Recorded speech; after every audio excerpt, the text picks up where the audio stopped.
Hey everybody, it's Everett with Ohio for Freedom, the program that is focused on talking about things in the church that shouldn't be in the church. Yesterday, we heard about something major that shouldn't be in the church and is in the process of being put where it belongs, behind bars. This is a lot to unpack. I am so thrilled once again to have the help of my very good friend and dear sister, Vanessa Johnson. Vanessa, on short notice, you showed up once again. Thank you so much. Absolutely. I enjoy being with you here. Boy, there is maybe like 3 people in the United States that have no idea what we're talking about. You and I talked just a moment, and please like everybody, please share, please subscribe, please call your grandmother, and she will teach you how to get on the internet. But I thought this might actually be a good way. This is one of the local affiliates in Houston. We're going to play a video and let it play in its entirety, and I believe that this will go a long way toward introducing the subject. So I'm pulling it up. There it is, and here we go. Well, tonight we are hearing from a woman who helped her friend through recovery after leaving a church that is now at the center of an FBI investigation. 2 pastors are now accused of running a $50 million labor trafficking and money laundering scheme. David Taylor and Michelle Brannon were arrested earlier today in connection to the nationwide investigation. Well, that included raids right here in Houston, also in Missouri, Detroit, and Tampa. KPRC2 reporter Corley Peel joining us now live outside of Joshua Media Ministries International location on the North Freeway with the red flags the woman noticed about the church and her friend. Corley? Daniela, the woman tells me her friend experienced harsh punishment and started to look skeletal after joining the church. She says she didn't realize how bad it got until her friend got the courage to leave. David Taylor calls himself apostle and Jesus' best friend. He and his fellow faith leader, Michelle Brannon, now federally indicted. FBI agents swarmed the JMMI Global Campus for the Harvest in Houston, collecting evidence found inside the property owned by Kingdom of God Global Church. Kimberly of Houston asked to remain anonymous, but says her friend had a haunting experience at one of the churches in a different state. From the beginning, it was great, exciting, as they usually are. She started opening up just a little bit, and I kept warning her that something, this sounds like a cult. She says her friend suddenly cut off communication. About a year later, her friend left the church, opening up to Kimberly. She basically said that they starved her, they mentally and psychologically abused her. They used scripture and hell to condemn her. It was almost like a loyalty program. They had to defend the top person and their ministry. Based on the FBI's findings, other victims had similar experiences. In this indictment, Taylor and Brannon recruited people to work as phone solicitors at call centers in Michigan, Florida, Texas, and Missouri. They're accused of forcing followers to work long hours for little or no pay, pressuring them to meet steep donation quotas. If they didn't, they would be punished with humiliation, food restrictions, and sleep deprivation. The indictment includes Taylor's text messages where he threatens, saying, "You are not going to bed tonight until you raise this $33K. Let's go." He adds, "If you don't work, you can't eat." She told me that they were grooming her, I believe, as a bride, is what she called it. So basically like somebody that was like the top cream of the crop person for the ministry. Prosecutors say Taylor required some followers called armor bearers to serve him around the clock. They were allegedly tasked with transporting women to him, some of whom were told to take emergency contraceptives. The indictment also accuses the pair of using millions in donations to fund a lavish lifestyle, buying luxury properties, cars, a boat, jet skis, and more. Kimberly says her friend is still recovering. She had extreme PTSD, such extreme low self-esteem. She didn't know what to believe, who to trust, what churches to trust. I can't stand anybody that would take advantage of people like that. And Kimberly says her friend did receive backlash after leaving the church. She stood by her side during recovery. She says since then her friend has restored her faith, and she's hoping other victims will be able to as well. The FBI says this investigation is far from over, and they encourage other victims to come forward. Reporting live, Corley Peel, KPRC 2 News. Vanessa, but other than that, it's not that bad, is it? Yeah, if only. I think it's going to be much worse than what we're seeing right now. I really do. Well, I, in the whole context of things, I just want to be candid with the audience. Like I didn't follow David Taylor. I don't even know if I'd heard his name maybe once. Did not know anything about him.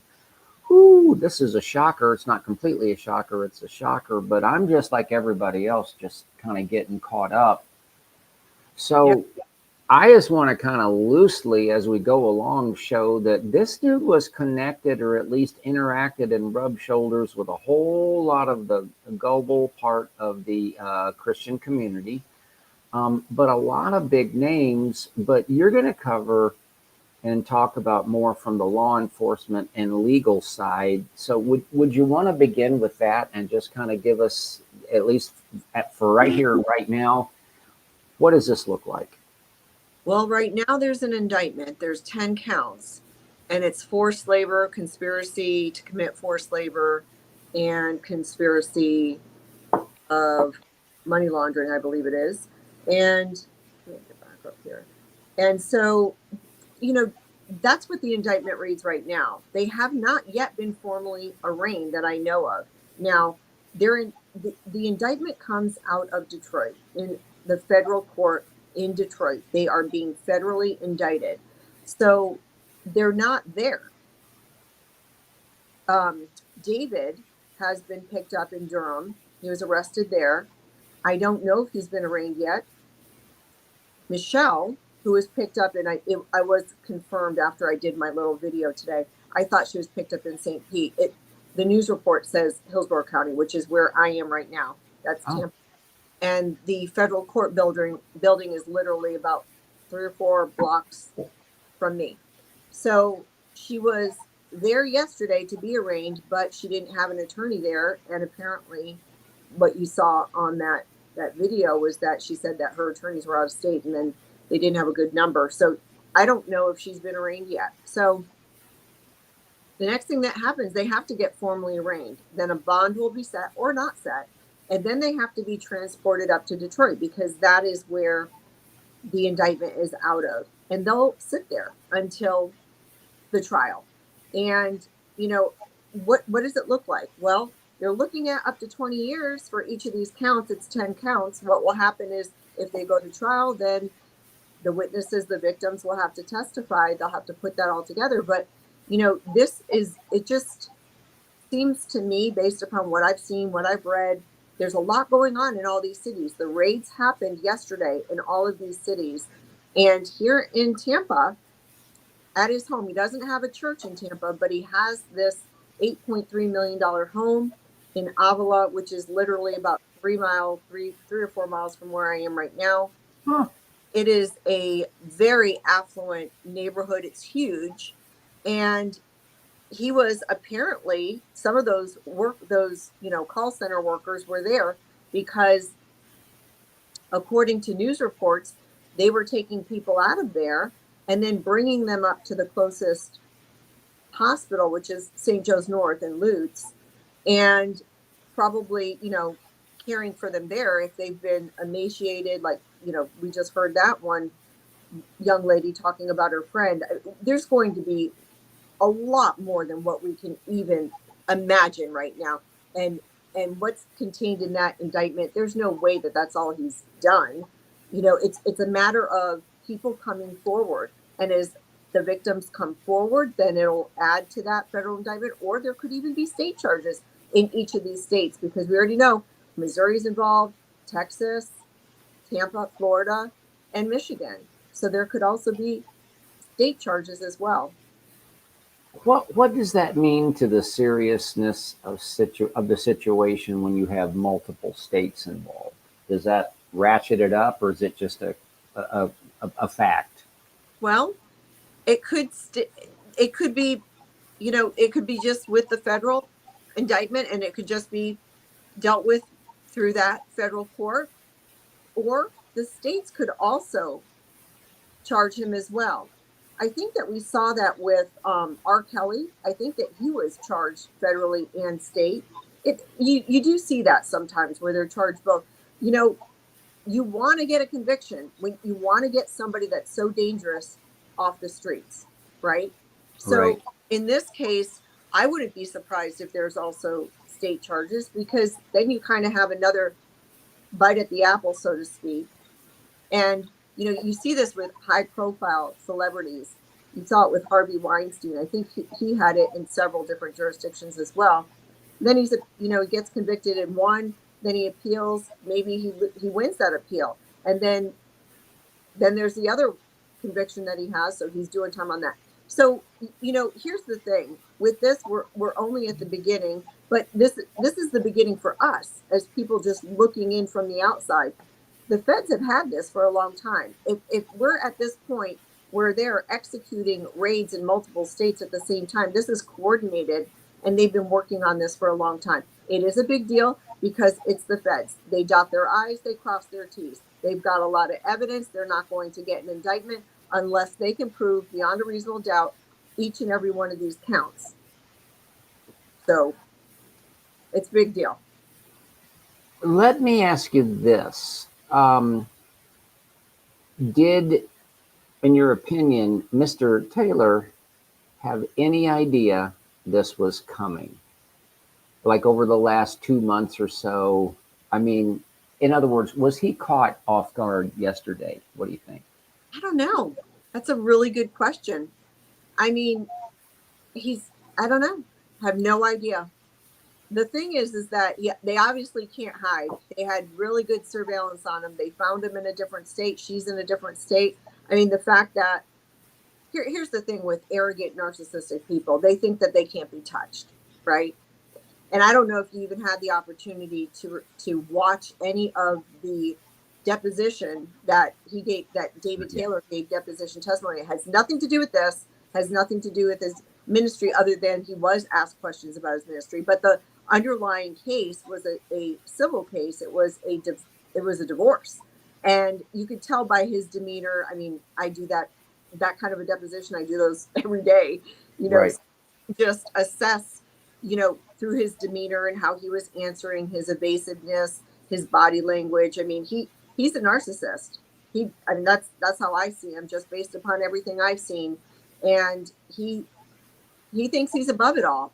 And just look at the videos that you've seen. He's calling himself, did you see that one video where he says that he is the leader of all the leaders of God, or all the pastors in the world? That's We'll play it in just a moment. Yeah. Oh, okay. I didn't know which ones you had. I'm getting ahead of you. Sorry, Everett. But no. That's go. He is arrogant. He thinks that he can get away with anything. Obviously, he's gotten away with this, you know, raping people for money. Sorry to use that word. Hopefully it doesn't. We'll be okay. But $50 million in the last 10 years in that ministry. He obviously thinks he's doing something right, and he obviously thinks he can't get caught. Well, yesterday was your day. He got caught. Yeah. So you might be too young to remember, but I remember when PTL and the Jim and Tammy Baker thing hit, and it was just bone crunching in America at the time. Then a year later, you had Jimmy Swaggart, but and yes, there was Jessica Hahn, and then Jimmy Swaggart had his, you know, that moment where, you know, he looked in the eye and said, "I've sinned against you." But Vanessa, I don't remember hearing the words money laundering, which we just heard. I think we just heard the word human trafficking. I think you heard like forced labor, slavery. This is at kind of a different level than even PTL or Jimmy Swaggart, isn't it? Oh, yeah. That's a good point, Everett. That's a really good point. I mean, this is so evil. It's beyond anything that we've been dealing with, you know, in at least for me. It seems like it's escalating, but it's not, because it's been there all along. It's just a matter of what's getting exposed and coming to light. And I think we need to prepare ourselves for that, because this one, This does not look good. I am very interested also to hear from anyone who has any information on working for this ministry, because they're, you know, we're dealing with such at least 4 or 5 different states. I mean, this is how we stop this, is to get people to come forward. That's the only way, is they have to come forward. Yeah. And I just want to say thank you to Candy Chand, who, I don't know how she does it, but she always knows this stuff way ahead of anybody else. There was no way that I could touch this yesterday, but I'm looking at all the stuff she's sending in, and it's just mind blowing. But if I could, how do I say this? Because there's some things you can say and some things you can't say, and then there's other things you can't say yet. But I know that you can navigate these waters very proficiently. But you and I have spoken, and over the last few weeks about, folks, there's more than one thing going on at the same time. I'll just say it that way. And I'm just going to say this, Vanessa. I have told you before. I said on certain situations, I'm not going to allude to what they are, and I've just said my gut is just saying we're right on the edge of organized crime and money laundering. Is it okay if I said that, or will YouTube strike us down for saying that? I don't know. I don't think so. I mean, apparently you can use those words, but you can't use, SA with those words and things like that. But yes, I do believe that that's what we're dealing with here, is organized crime. Something happened to get the feds interested in this, to designate him and his ministry as a target. Something happened. So is it the people that were coming forward because they were escaping and they made those reports? That could be. I mean, we're going to find this out. But there's financial aspects to this, right? Because even when I was looking at that indictment, I thought that perhaps, you would need a RICO charge with that in order to assert a forfeiture of assets. But no, when I briefly looked at that indictment today, I haven't gone through it thoroughly, which I will do. I want to go through that. I'll do that on my channel once they get arraigned. But there is a forfeiture aspect of that too, because $50 million has come into that ministry, and we already see what's happening. They're talking about the cars and all the things, all the the $8.3 million house. Those things, those assets are up for forfeiture if they're found guilty. Wow, that's a lot of forfeiturisms there. And how do I say this? I don't want to say something that is. I'm just speaking, I guess, hypothetically. But let's say that there's convictions. It looks like there certainly will be, but they haven't happened yet. But let's say that there's convictions in this matter with Apostle David E. Taylor. And it does involve money laundering, and it does involve reveal organized crime and so forth. Could that mean that possibly other ministers or ministries, highly visible, that are involved in such things, that maybe they shouldn't sleep so soundly at night also? Is that a crazy question to ask? No, that is a great question. And that is actually one of the first things that crossed my mind when I saw this yesterday, because you've got to understand how the feds work. This isn't an overnight operation. This has probably been going on for years. It might not have been. It might have been over a year, whatever, but probably for years. So this is now a done deal for these two individuals, Taylor and Brandon. They're in jail. I highly doubt they're getting out. They've got so much money, they're a flight risk. All right. Now, they're in the news, and you've got all these other ministers and pastors that are thinking, I wonder perhaps if I should dial it back or dial it down in regard to, trying to get the money, or people, whatever you're doing to people, right? If you're doing something or anything unethical or anything criminal for that matter, just one thing. And if you're at that point that you're thinking that and asking self, is this a possibility? I think you might already be a target, because this is obviously something that's happening and on the plate for the federal government, and they are interested in it. Why? I don't know. I also think that they're watching YouTube. I really do. I think that they're watching and they're seeing what's going on, what people are talking about. Why wouldn't they? They're going to use every resource possible. Well, can I Trinity, go ahead? Trinity Foundation was, I saw before I got on here, I was looking at an article from March of 2024 talking about these parsonages that are so expensive. And in that one was the Avila one. And this is an article from a year and a half ago. And it was also Ron Carpenter, and there was a couple other people. So obviously these articles are being looked at. It's not just sitting there and they're not doing anything. I think that the feds are doing something. They're interested, and hopefully with what's going on with all these exposures, they're taking a look at these ministries and they're investigating. And I think that they all should be shaking in their boots. Can I say, just to clarify, the article from the Trinity Foundation that you just mentioned, did that mention one of the parsonages that's involved in this case or a different case? In this one, in the Taylor, David Taylor, Mhm. it mentioned his. And let me look it up. It could have been a link from the Trinity Foundation. Right. Remember looking at that, I was looking at so many. No, it is.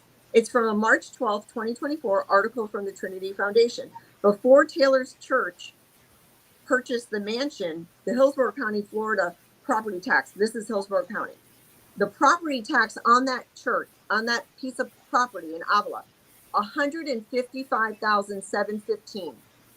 But the purchase, after the purchase by David Taylor, the property tax dropped to just $1,404.11. Can you imagine? I would love my tax to be that, according to the Hillsborough County Tax Assessor website.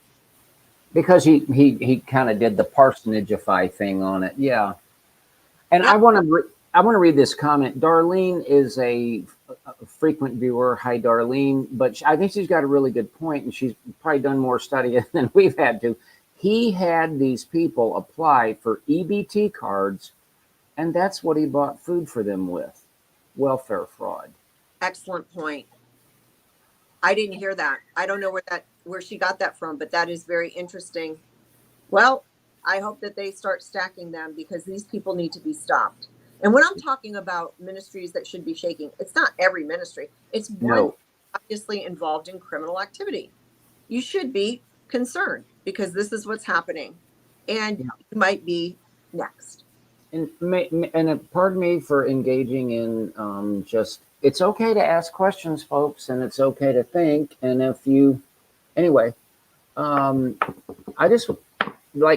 would just think maybe it's a good idea for us to just be kind of, what do they say, brace for impact, or, turbulence expected, possibly.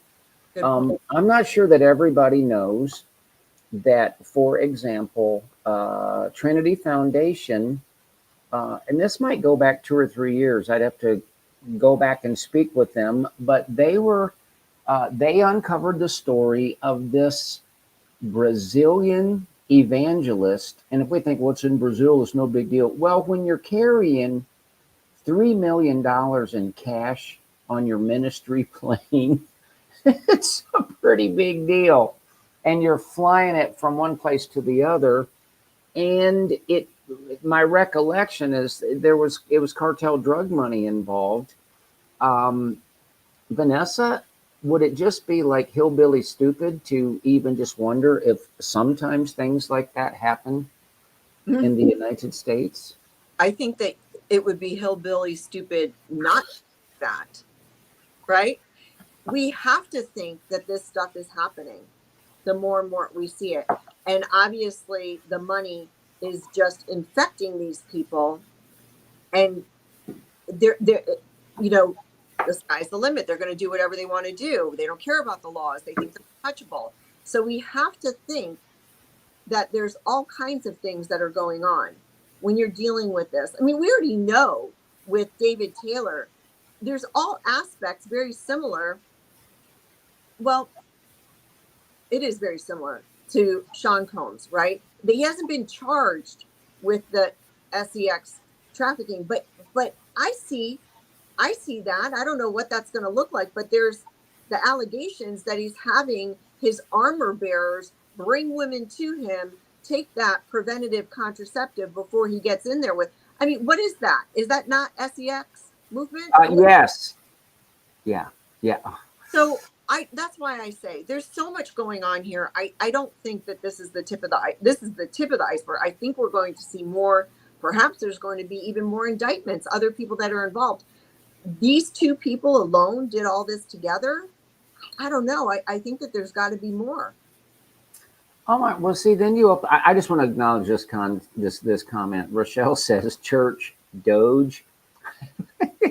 Well, let's talk. Let's go up on Rochelle's comment just for a moment. Along this line, look, we want healthy churches, healthy ministries, but take off from here, Vanessa, if you would. See, we're used to thinking like in terms of, do I like this place? Do I want to go here? Do I like the ministry or whatever? But when you have church systems that have no plurality of eldership, there's no, the church mechanism does not answer. Well, like here in Ohio, here at Solid Rock, no financial accountability whatsoever. You will be removed if you request a statement. So the people aren't holding the ministries accountable. And then if you have church status, you can shield all of that. And some of these ministries, there's millions and millions and millions of dollars involved. Vanessa, isn't that just inviting organized crime and money laundering into the picture if it can get its way in? It is. They're untouchable. The system's not working. In every other system in society, we're held accountable. We have rules as attorneys, the rules of professional conduct. When you see attorneys that are getting disciplined or barred or suspended, it's because of the funds, typically. I mean, there's all kinds of things, but it's usually, they're not operating well with those funds. If a doctor was operating outside of his practice and his ability to do things, they're going to get suspended or removed and lose their license. I mean, why is it that the churches have gone on this long? It is a weird thing because the churches like to say, oh, people are persecuting us. The picture of that is Sean Foyt. But on the other side of it, it's no, they are abusing the people. They're abusing the government. They don't have to pay taxes. They don't have to show an accountability for anything. They don't have to answer to anybody. The way that they've created their systems, it's usually family businesses, and they're allowed to do this. There really does need to be a revamping of the system. In my opinion, I don't believe that we can go forward with pure churches the way that God wants them to be with this kind of dysfunction and criminality in it. How is this glorifying God? It has to be removed. And the way that it's operating right now, it's just inviting in that criminal element. Wow. And it's almost like if you're going to invite in that criminal element, it's like seems to be is it an inverse relationship between the amount of intelligence and the amount of criminality? In other words, the crazier and the more stupid it is. Let me give you an example. This came from Minor Prophets. I'm going to play this. And just because someone is called a pope don't really mean they're the pope. It's who God gives the power to. He gave it to me. I'm not a liar. Jesus came to me.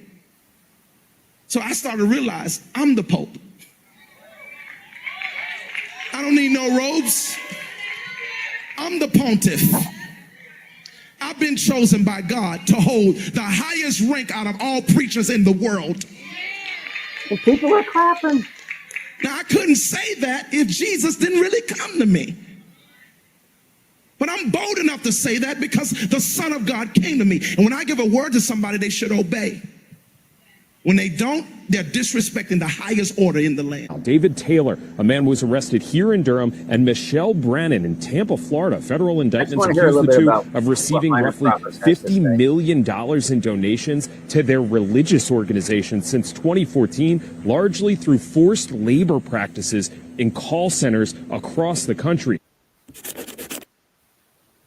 Welcome to the Minor Prophets Podcast. I'm John Mark Baker. I am not joined by my excellent co-host today, Jeff Simons. Jeff is taking the month off to prioritize his family. Vanessa, I wanted to leave it on there long enough God gives for the power to. John Mark. I appreciate him. And folks, I'll put a link in the description after the program, but this hit really close to home for him because this guy had one of those Michigan churches was like right in John Mark's backyard.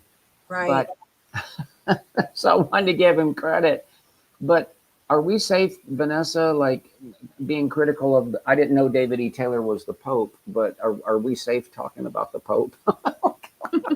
The fake one. So, yeah, yes, I watched John Mark last night and he did a great job. And yeah, he is in that area and he said that he knows some of these people. So my gosh, I mean, I can't wait to hear what he's going to put out next because he's going to have that information. But this guy, okay. I mean, when you show something like that, when you watch something like that, my first reaction is I'm looking at the audience because I'm looking for how they respond.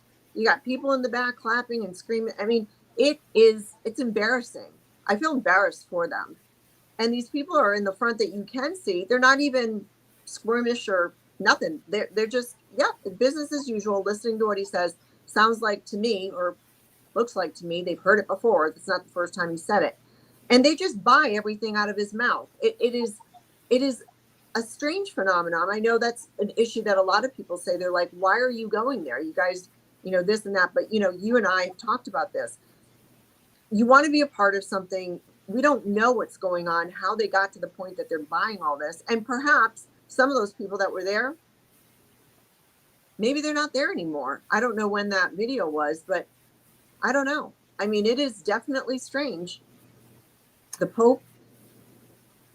Yeah, I'm. What do you say? I'm the most important. I have the top preacher position in the land, or whatever. And sooner, and I'm going to go to some stills because what I want to try to do, and at least partially in the remainder of the time we have, is I want to justify my thumbnail.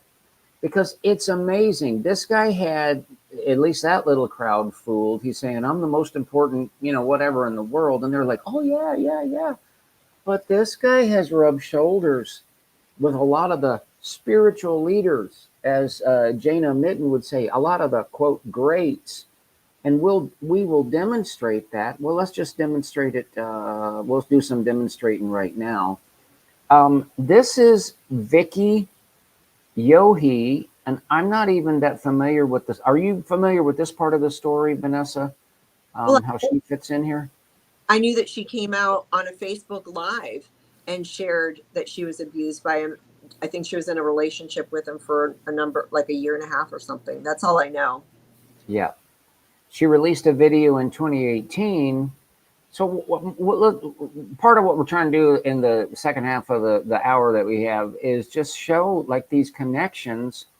So she came out and got away from that. Good for her in 2018. But let me just go to this next picture here. And there was Abednego talking about, oh my goodness, there is I'm going to get out of that. There is an image, Vanessa, that I want to show if I can find it, if I have it in the right folder. And here it is. So we'll just take a look at some of these here people. So this is from 2018. That might have created a complication for this event. Susan Puzio wasn't sure if this event happened, but it was going to happen. And I see the host, David E. Taylor. I see a familiar face, Paula White. Have you heard of Paula White, Vanessa? Have you heard of it? Oh, look, there's a dark-headed lady. Do you recognize the lady in the middle, Vanessa? I do. Do you? That appears to be an extremely airbrushed and photoshopped to the T, Darlene Bishop. And hey, listen, people can, I guess, accept an invitation and not know where they're going, but they can also accept an invitation and know exactly who they're rubbing shoulders with. And let me just stay, and feel free to jump in anytime. And I don't know this other guy. He's Pastor Bishop, somebody, Scott, this George Bloomer, and then of course Vicky Yohe, and those are some pretty recognizable people, aren't they? Yes. Yep. That was in 2018 in Taylor, Michigan. And if anybody knows Vicky Yohe and wanted to tell her this phone number, 513-620-5754, sincerely, she might be able to help accomplish something that many have suggested that we accomplish, and that is speak to someone that she probably knows very, very, very well. And I'll have to leave it right at that for right now. So Vanessa, you have a comment. All I'm trying to do is just show, maybe what I'm trying to show is that sometimes we think if somebody has a big name, they're spiritual. And if they hang around with somebody else, they're spiritual. So I've got just a few clips, but I'm only going to play about 20 seconds. I won't play them all at once, but just a few of these just to show how widespread some of this might be. Here we go. And Father, and God spoke to me, says, have him at this crusade. And I was so happy to have him come. So let's bring him on right now. Is Richard Roberts on? There he is. Hello. Oh my God. Hello. I hope you'll forgive me, Vanessa, but I don't really care what Richard has to say on that clip. But what is the significance of seeing this guy and Richard Roberts together? I'm just hitting you with this out of the blue. I don't think I know Richard Roberts. He'd be crushed. He is the son of Oral Roberts. Oh, geez. Okay. Bye. But that's actually a good point, because everybody thinks their name is so big, and but you know what? There's a whole ton of people out there that ain't never heard of any of us, Vanessa. Yeah, it's true. Or, you did it one time, because I noticed that too, and I'll remember, oh yeah, that's so-and-so. And there's just a lot of stuff that we need to store in our brains, and a lot of stuff that we're looking at all the time. But, that's what they do. They all run together. Here's two that maybe the Ohio for Freedom audience is familiar with. Let's just take a stab at it. Well, right now on 120 Live, just when you thought it couldn't get any better, our next guest is Apostle David E. Taylor, founder and president of Joshua Media Ministries International in Taylor, Michigan. His Miracles in America crusades are noted for the tangible power and presence of God experienced through salvation, deliverance, and healing. He's also authored numerous books, including the widely read Face-to-Face Appearance from Jesus. Welcome, Apostle David E. Taylor, to 120 Live. I want to welcome you. I'm telling you, what a joy. Have a seat. He just presented me with a wonderful gift for my birthday. I thank you. I thank you. Go to your phone. I want to hear your miracle's waiting. Let me celebrate my birthday by helping you receive your miracle. Apostle. Okay. I just wanted you to be able to hear. There's Ashton Parsley. There's Rod Parsley making a big do out of Apostle David E. Taylor. You have a reaction, Vanessa? Oh my gosh. They can't stop. They just promote. How do they not know what they're all doing? And then do they not realize how bad they look? Because now it's all coming out and you guys are linked together. You're all linked together for everyone to see. That doesn't go away. And they don't care. The thing is, you know what?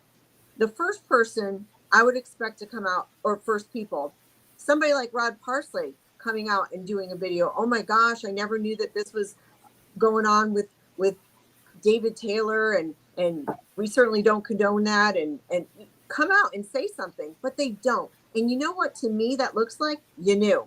That's what it looks like to me. You knew. You stay silent. What does that look like to you, Everett? Well, it looks like a lot of things. It looks like, you could say, a lack of discernment, but it could also be a lack of, I don't care as long as it advances my money making and reach in, the size of my platform. Right. And let me just, since you asked, I don't want to put names on it right now, because if I did, I'd want to develop it more. But folks, look back, like from this point in history, and just look back maybe a year, 5 years, 10 years and beyond, and look for the people that are what I call the Dick Clark of Pentecost. I'll say it again.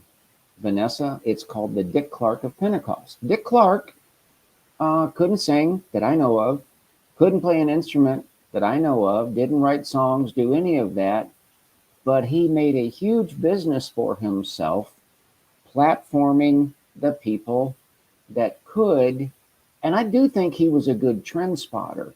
So, like, for example, like in the early 70s, and I love that mid 60s, early 70s soul, R&B, love that. Al Green, all of that stuff. I love that.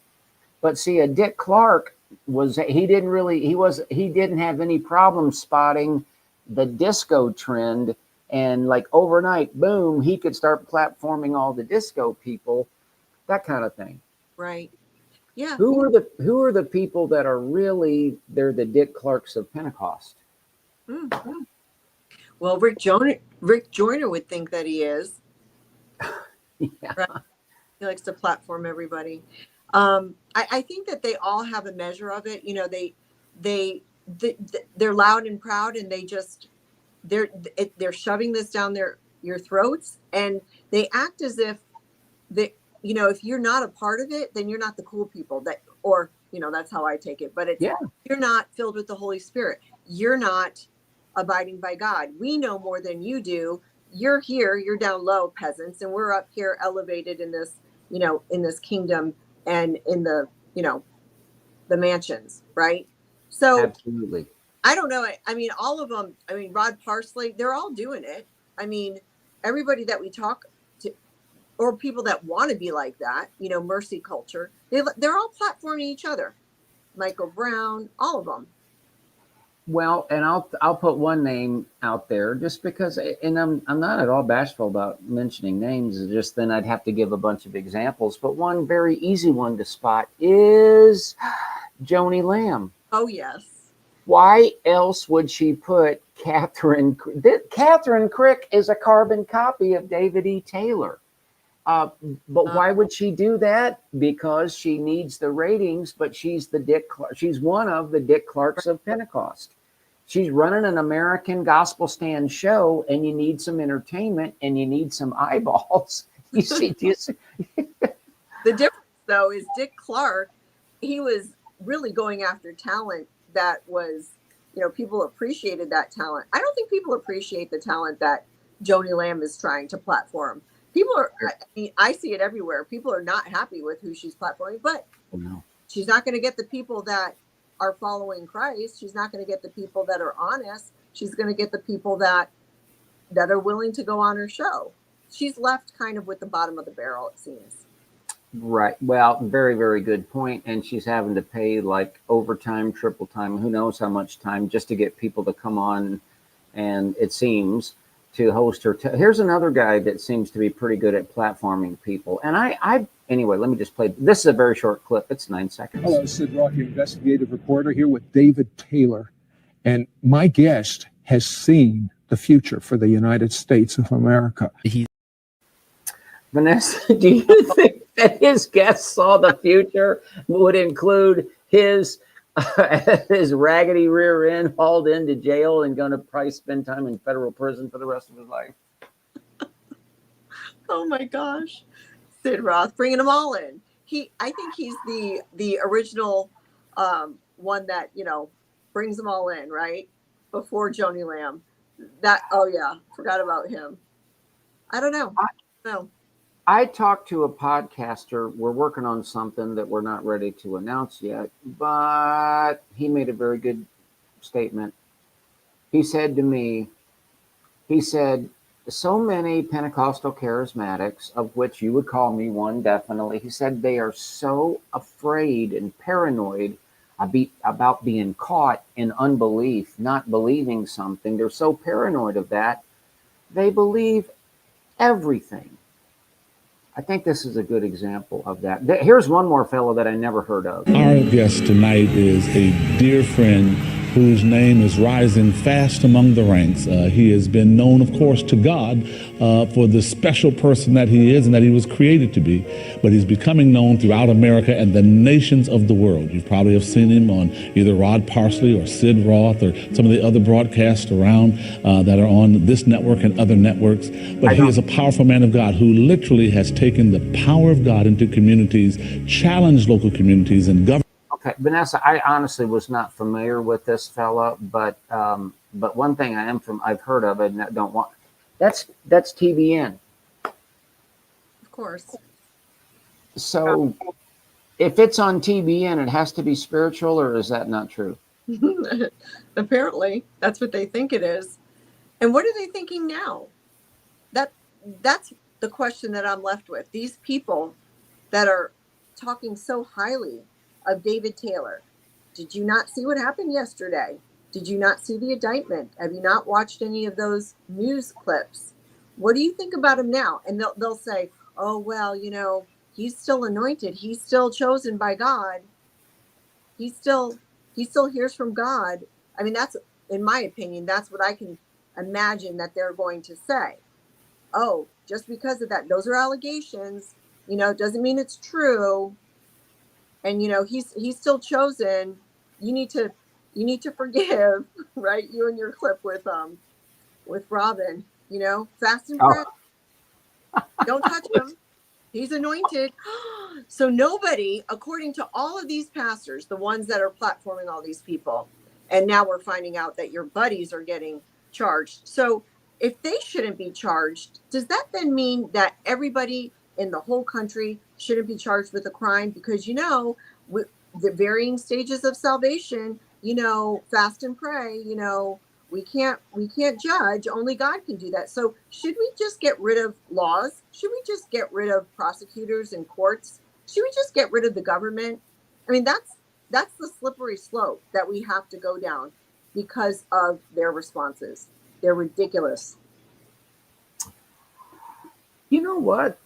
We may have covered it for tonight, which is extremely rare for me because, if you say, yeah, you don't know if it's going to be an hour or 3 or what, but could we spend just a little time then? And this is just conjecture, thinking out of the box, but we're looking at some really, this is uncharted territory for exposure.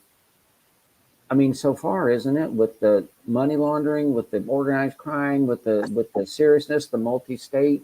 Can we just spend a minute kind of re-emphasizing that? Right. Yeah, we have to. I mean, I know we're all processing it, but think about it. Just in our space, right? I mean, you've been doing this way longer than me. But so just for me, I've covered when it comes to charges, the only two have been Tom Cassie and Robert Morris. Yeah. Those are just both state charges, right? And those are SA. Yeah. Now, with Robert Morris, he's looking at, I think it's 20 years for each count, 5 counts. Tom Cassie, he's looking at prison for the rest of his life. Again, not federal, those are state, all right? But it's just the SA. It's children under the age of 13 for both of them. I haven't covered anything else. This is the only one that has come up, and it is a big deal. It's a very big deal. It's federal. They're looking at least 20 years, but those can get stacked too. I mean, I just don't see it ending there with just those 10 indictments. I just don't. I mean, there's so much there. There's so much that's being alleged. And I think that the more that we talk about it and people know that their stories are very important. The fact that they are survivors are very important, and people are on their side. It will encourage them to come forward, and perhaps there'll be state charges, right? There'll be other things that this can stem off into. It's not just the forced labor. It's not just, there's other aspects. I mean, I see the sex trafficking. I see the kidnapping. I see other things that are going on there. It's a criminal interest, what it looks like to me. You've been a prosecutor, but I'm just, okay, armor bearers that bring females to this guy, and they have to be prepared for plan B. That don't exactly sound 100% consensual. No. Okay. So there could be a slew of charges that come out of that potentially, could there not? Oh, yes. Oh, yes. So, and that hasn't been in the headlines yet, but is that likely to be a headline down the, is it down the road? It's likely to be a headline. I suspect for sure it is. I do. And again, we're just thinking, if this is what it is, if the news, wait a minute, maybe all the news media, this is just Russian disinformation, and it could be all just AI generated, and this could all be a fantasy. But the flip side, let's just say that this is all like these charges, and this is really happening. I'm just going to ask you again, is it possible that you might be seeing similar things happening with other states, other ministers, other churches, are we, again, I guess I already asked this once, are we crazy for at least bringing that up as a possibility? No, not at all. I think that is a very good possibility. Just like how we started it, we were talking about that, the start of the show. I think that, here's me. This is how I would look at it. If I was somebody that was a pastor, a big ministry, anybody that had, even, just, you're not perhaps in criminal activity, but, maybe there's something going on. Maybe there's something you didn't do right. Maybe you didn't do, whatever. I would be worried. I would be concerned that I'm going to be investigated. And these people that just, we've heard the allegations from different ministries. And, there have been allegations against David Taylor for at least a decade, at least, if not longer. So think about it that way too. It takes them a while to build a case. So perhaps the ones that are out there doing things like this, they're all wrapped up in the money, so they're going to do things, right? If that's the case, perhaps maybe you're 4 years into a target on you and you're being investigated for the last 4 years and you don't even know. And then there's going to be this effort, this execution of a warrant. It could be the next day. You even asked me, do you think that David Taylor knew? I have no idea. I don't know anything about it, but I suspect no, because he was caught. If he could have left the country, he has money to do that. If they suspected it, why were they here? Yeah, and I'm just wondering, again, I guess I just like saying the same thing twice, plus being redundant and repeating myself. Whatever situation David Taylor was in 2 days ago, where it might have been a little bit paranoid, but he was so narcissistic, he thought he thought the cops could never show up. I wonder who else is in that position right now. I know. It's just something to think about. Just something to think about. Vanessa, I feel like I did my job. I feel good. There's a case in Florida right now. It's, the secular runs parallel. And on that arrogant aspect of it, there's a case, and it's justice for Dan Markel. And it's going on right now. It's the 4th or 5th criminal trial because they're doing it in piecemeal because it's a conspiracy. It's a conspiracy to commit red rum. And so they were just so, they didn't think they were going to get caught and just arrogant. And it's a family that did this. And if it's the Dan Markel case. He was a very, very smart, intelligent, brilliant law professor up at in Tallahassee, and had a nasty divorce and then her family, is alleged to have conspired to off him.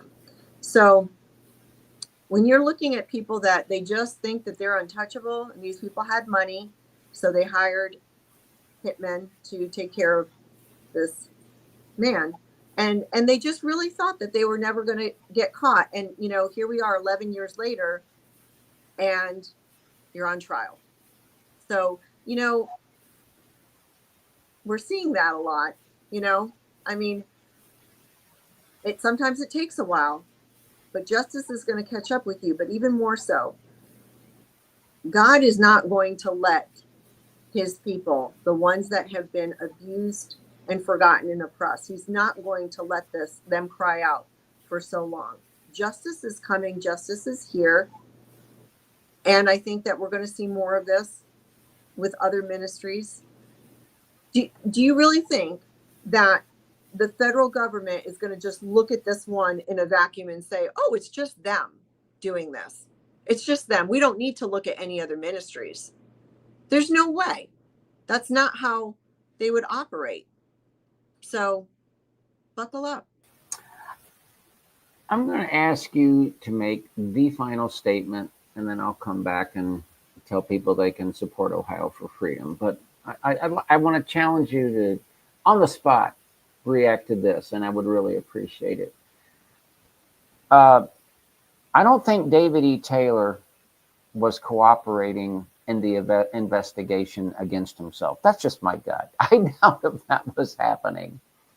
But I wonder if there was somebody that was close enough, or maybe not super close, but had seen something, had spotted something, knew something, and decided that I want to cooperate, I want to speak up. And I mean, because an investigation has to start somewhere, right?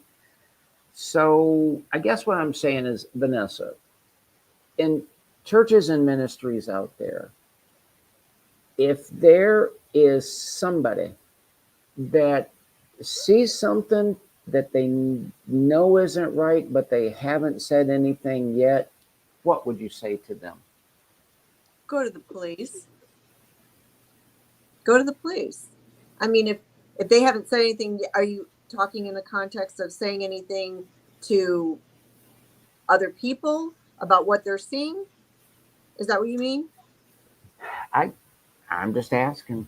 Okay. I'm just asking. Well, all right. It's general, but it's broad. But here's the thing, and this is what I suspect. This is where I thought you were going with it. How the David Taylor indictment happened. Could there have been somebody that was working with him that they approached, that the feds approached undercover, and they're like, "Hey, we're about to indict you, but you're going to work for us, right? Wear a wire." I thought that's where you were going. That could possibly. Or it could be the victims that were being abused, because that's what it appears to be. But it's not always what it seems. So just because we know that those allegations that there was victims, it doesn't mean that they were the ones that were coming forward. It could have been people that are working with the government, that are employees of the ministry. So to them, be careful who you employ, because we hear it all the time. There are people in all of these ministries. I've heard about it with Daystar. There's people that are saying, oh, there's, I still work there, but, I'm just gathering evidence or whatever. You've heard that. I don't know what's ever happened to it. I've heard it with various ministries. That can be happening right now, and that they are working with the government in all of these ministries. If they see something, say something. Who do they need to say it to? Well, don't, I would go to the police if you see something like that, because you want protection and you want to do the right thing. And it has to be brought to their attention. Right. Maybe I'll make it simple. Is it better to be a whistleblower or an accomplice? What do you think? I'd rather be a whistleblower all day long. I think there's people out there, I don't know, this is just my gut, that are in that situation right now. Choose to whistleblow. Choose to whistleblow. Yep. Don't be an accomplice. You don't want to be an accomplice. And if you were looking for a reason to push you over the edge, to blow the whistle, that's it. Vanessa, I'm going to tell people to find Vanessa Johnson on YouTube at Vanessa Johnson, and we will try to not bug you and help you so you have more time to make more videos. It's been a busy couple of weeks, but no, I'm on this, and yeah, we'll be talking about this. I'm sure, if people want to reach out, you can also reach me at vjohnson@77alpha.com. I'm interested in hearing anybody that has any information that worked at the center in Tampa, because I'm here. If you want to reach out to me, vjohnson@77alpha.com. Vanessa, thank you so much coming in last minute and doing a stellar job as always. Really, really appreciate it. Go eat something or something like that. We appreciate it. Okay. All right. Thank you very much. Folks, there you have it. I'm going to leave it right there and appreciate. Please like, please share, please subscribe. If you'd like to support the program, there's links in the description, ohioforfreedom@gmail.com. We have a PayPal link, ohioforfreedom@gmail.com. Zelle, and we'll have an exciting web announcement about a website here pretty soon. Might make all of that easier. But until next time, God bless you. God bless your family. God bless the state of Ohio, the United States of America. And thank you to everybody that reaches out from various parts of the world. Good night.